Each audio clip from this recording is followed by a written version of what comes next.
नमस्कार साथियों, मैं सतविंदर सिंह भारतीय, अखिल भारतीय परिवार पार्टी का राष्ट्रीय महासचिव व कुरुक्षेत्र लोकसभा प्रभारी। आज आप सबके सामने उपस्थित हूं दो मुद्दों पर बात करने के लिए। भाजपा को 2 साल हो गए हैं उनके दूसरे कार्यकाल में, तो आज ही के दिन 24 मई 2019 में हमने एक प्रेस कॉन्फ्रेंस की थी। देश के विभिन्न राज्यों में, विभिन्न राजधानियों में, प्रेस क्लबों में प्रेस कॉन्फ्रेंस की थी कि हम सरकार की जो सही नीतियां हैं उसके साथ खड़े हैं, लेकिन जो सरकार की गलत नीतियां हैं वहां पर हम एक विपक्ष की भूमिका निभाएंगे। जो विपक्ष आज मर चुका है, विपक्ष धाराशाही हो चुका है और बीजेपी में ही जाके मिल गया है, तो वो जो निकम्मा विपक्ष है उसकी जिम्मेदारी हम आम जनता निभाएंगे। अगर सरकार ने 5 साल सही से काम नहीं किया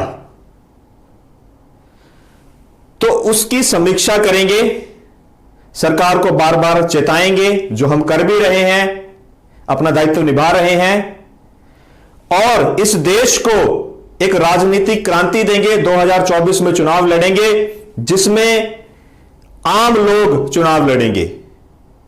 मेरे और बाकी सब भारतवासियों के जैसे जिनका कोई राजनीतिक बैकग्राउंड नहीं है, जो कोई ज्यादा अमीर व्यक्ति नहीं है, एक आम व्यक्ति है, वो चुनाव लड़ेंगे और इन सब राजनीतिक पार्टियों को देश से उखाड़ फेंकेंगे। चाहे भाजपा हो, कांग्रेस हो, टीएमसी हो, समाजवादी पार्टी हो, बीएसपी हो, जो मर्जी हो, आप लोगों ने देश का सत्यानाश कर दिया है। तो 3 साल पूरे हो गए हैं, 2 साल पूरे हो गए हैं, 3 साल बचे हैं, इसमें सही से काम कर लीजिए। आपने बोला था कि पुलवामा जो हमला हुआ है उसकी जांच होगी, कहां है रिपोर्ट? क्या बात हो रही है उसके बारे में? क्यों जनता का मूर्ख बना रहे हो? राष्ट्रवाद की भावना उस समय पैदा कर दी, फोर्सेस के ऊपर अटैक हुआ। अब मैं ये नहीं कहूंगा आपने अटैक कराया, क्योंकि मेरे पास साक्ष्यात नहीं है, लेकिन जनता समझती है कि ये क्या रणनीति थी। देश खतरे में है और देशवासियों को भ्रमित कर दो, वोट ले लो, तो कहां है वो रिपोर्ट? अखिल भारतीय परिवार पार्टी की जैसे सरकार बनेगी, सबसे पहले तो पुलवामा हमले की जांच कराएगी मोदी जी, अगर आपने अगले 3 सालों में नहीं कराई। नोटबंदी आपने की, क्या फायदे हैं? क्यों नहीं बात करते आज नोटबंदी की? क्यों नहीं गिनाते फायदे? नोटबंदी से क्या देश को नुकसान हुआ है, और जो लंबी लंबी आपने फेंकी थी कि जो फायदे होंगे, गिनाइए ना फायदे कहां है वो। तो इसकी भी जांच की जाएगी। कोरोना महामारी में, इस आपदा में जो पिछले 1-1.5 साल से आप सोए हुए हो, सिर्फ रैलियों पर ध्यान है, सिर्फ चुनाव जीतने पर ध्यान है। आपने जो देश का नुकसान कराया ना, जो ध्यान ना देकर, स्वास्थ्य सिस्टम जो है हमारा, उस पर ध्यान ना देकर, बुनियादी चीजों पर काम ना करके, उसकी भी जांच की जाएगी कि जो व्यक्ति कोरोना से अपनी इस देश में जान दे चुके हैं उसका जिम्मेदार कौन है, उसकी भी जांच कराई जाएगी। अभी भी समय है। आप बोलते हैं, आपके अंधभक्त बोलते हैं कि इतनी जल्दी कैसे हो जाता, तो अभी श्रीमान खट्टर जी अस्पतालों का उद्घाटन कर रहे हैं, हर हफ्ते में एक उद्घाटन करते हैं, कहीं ऑक्सीजन प्लांट के साथ फोटो खिंचवाते हैं। देश भर में ज्यादातर मंत्री ऐसा कर रहे हैं। तो मैं पूछना चाहूंगा, अब कैसे फटाफट लग रहे हैं वो?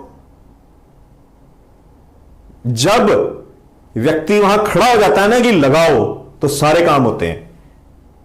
एडमिनिस्ट्रेशन हमने भी किया है, मैनेजमेंट हमने भी की है, और अगर आप लोगों से नहीं होता तो 2024 में हम करके दिखाएंगे।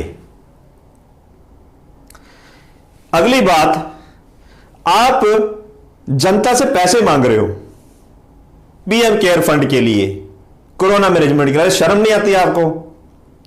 एक व्यापारी जिसकी सुबह से शाम तक दुकान बंद है, वो क्या आपको सपोर्ट करेगा? सरकार को उनको सपोर्ट करना चाहिए, सपोर्ट मांगना चाहिए। एक व्यक्ति जिसकी नौकरी चली गई है, दूसरा व्यक्ति जिसकी सैलरी कम हो गई है, आपको सपोर्ट करना चाहिए या उनसे सहयोग मांगना चाहिए? शर्म नहीं आती आपको? और आपने 2013 में एक वीडियो में कहा था कि मैं सेवक हूं, मैं राजा नहीं हूं, मेरे से सवाल जनता पूछ सकती है और देश के एक एक रुपए का हिसाब दिया जाएगा। तो दीजिए ना पीएम केयर फंड का हिसाब, दीजिए ना, इतना सारा पैसा कहां खर्च हो रहा है। 20,000 करोड़ का जो पैकेज दिया था, कीजिए विश्लेषण, कितना कहां इस्तेमाल हुआ, या फिर वो भी एक जुमला था 15 लाख की तरह। तो ये देश का बेवकूफ आप बनाते हो ना, बता रहा हूं, जनता जमानत जब्त करवाएगी 2024 में। सेंटर, आप एक तरफ बोल रहे हो पैसे की कमी है, पीएम केयर फंड में डोनेशन मांग रहे हो, वहीं हजारों करोड़ का सेंट्रल विस्टा प्रोजेक्ट, उसको पूरी तेजी से पूरा करवाने पे लगे हो। क्यों? कि 2022 में आपने उसमें जाके रहना है, नाम कमाना है कि मैंने बनाया था, क्योंकि आपको पता है 2024 में तो आप आने नहीं वाले, तो 24 के बाद तो वैसे भी आपको वहां जाने का मिलना नहीं है, तो 22 में ही पूरा करवा लो। तो जो पैसा वहां आप अंधों की तरह लगा रहे हो, भाई वो कोरोना मैनेजमेंट में लगा लो यार, कुछ अस्पताल ही बनवा लो, कुछ ऑक्सीजन प्लांट ही लगवा लो, गरीबों को खाना ही खिलवा दो। गरीबों को खाना पता कौन खिलवा रहा है? आम जनता ही खिला रही है। अपनी रोटी में से, अपनी 2 रोटी में से 1 रोटी दूसरे को खिला रही है। और फिर बेशर्मों की तरह आप आके अनाउंसमेंट कर देते हो कि 80 करोड़ परिवारों को आपने लॉकडाउन के टाइम अनाज दिया, खाना दिया। मतलब शर्म तो नहीं आती इतना झूठ बोलते हुए।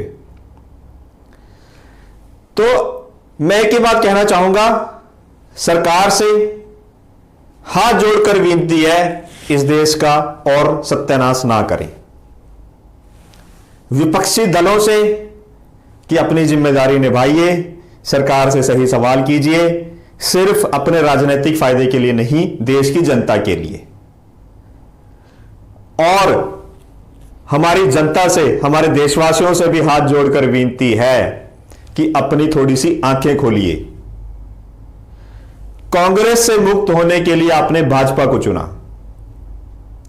5 साल मोदी जी को दिए, मैंने भी चुना, मुझे भी यही उम्मीद थी कि राजनीति में बदलाव आएगा। क्या हुआ? जितना कांग्रेस ने बट्टाधार लगाया उससे ज्यादा इन्होंने कर दिया। क्यों? अरे आधे से ज्यादा तो कांग्रेस ही भरे पड़े हैं, ऊपर से मोदी जी दिखते हैं, नीचे आधे कांग्रेस ही हैं।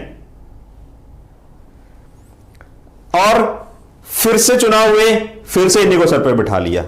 लेकिन अब हाथ जोड़ के विनती है कि अब तो समझ जाइए, अब तो आंखें खोल लीजिए,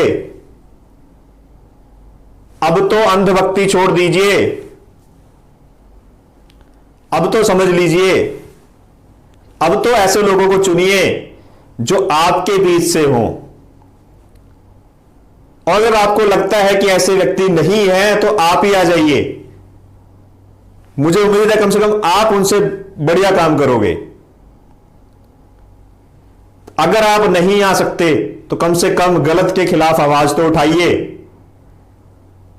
अगर उतनी भी हिम्मत नहीं है, कम से कम गलत को गलत मानिए तो सही। जो व्यक्ति आवाज उठा रहा है, जो सवाल पूछ रहा है सरकार से कम उसका साथ तो दीजिए। और अगर उतनी भी हिम्मत नहीं है, साथ भी नहीं दे सकता, तो कम से कम उसकी आलोचना तो मत कीजिए। एक सज्जन है, एक मित्र है, मुझे चैलेंज करते हैं कि आपकी 2024 में जमानत जब्त होगी। मतलब हाइट्स, अंधभक्ति की हाइट, इतनी तगड़ी अंधभक्ति। अरे हम तो मैदान में अभी उतरे ही नहीं, आप मोदी जी की जमानत की चिंता कीजिए, 2024 में उनकी जमानत बचा लीजिए। हमारी जमानत बचे ना बचे हमें फर्क ही नहीं पड़ता, क्योंकि हम सत्ता के लिए चुनाव नहीं लड़ेंगे, हम तो इन जैसे मूर्खों से देश को बचाने के लिए चुनाव लड़ेंगे, कुर्सी पर बैठने के लिए चुनाव नहीं लड़ेंगे, इनको कुर्सी से उतारने के लिए चुनाव लड़ेंगे। लेकिन जब कुर्सी खाली होती है तो उस पे जब कोई योग्य व्यक्ति दावेदारी नहीं करता तभी अयोग्य व्यक्ति वहां बैठते हैं। तो सभी अंधभक्तों को मैं यह कहना चाहता हूं, अंधभक्ति से बाहर आइए। अरे कम से कम गलत को तो गलत कहिए और अपने नेता ऐसे चुनिए जो सचमुच में काम कर सकें। अरे क्या मिलेगा ढकोसले से? आएगा तो मोदी ही, मतलब इतना सब कुछ होने के बाद भी आएगा तो मोदी भी, तो मतलब मैं कहना नहीं चाहता, लेकिन आपके दिमाग में फिर सचमुच में ही गोबर भरा है और आपको कुछ नहीं हो सकता। पर फिर भी मुझे हमेशा ये उम्मीद रहती है कि कोई कितने से बड़ा अंधभक्त हो, जमीर तो उसमें भी होगा। हां, अगर जमीर खत्म हो गया फिर कुछ नहीं हो सकता। अगर जमीर बचा हुआ है, हमारा साथ देना है नहीं देना हमें फर्क नहीं पड़ता, मत दीजिए। कम से कम अपनी चुनी हुई सरकार से तो सवाल पूछिए। और अगर आप उनसे सवाल नहीं पूछते तो आपको उन लोगों के ऊपर कोई कमेंट करने का कोई अधिकार नहीं है जो सवाल पूछ रहे हैं। जिन्होंने सरकार को वोट नहीं दिया है उनकी तो जिम्मेदारी कम बनती है, आपकी जिम्मेदारी ज्यादा बनती है। आंखें खोलिए, अंधभक्ति से बाहर आइए, सरकार से सवाल कीजिए और 2024 में ऐसे व्यक्तियों को चुनिए जो सचमुच में काम करके दिखाएं। सभी साथियों को फिर से नमस्कार। जय हिंद, जय भारत।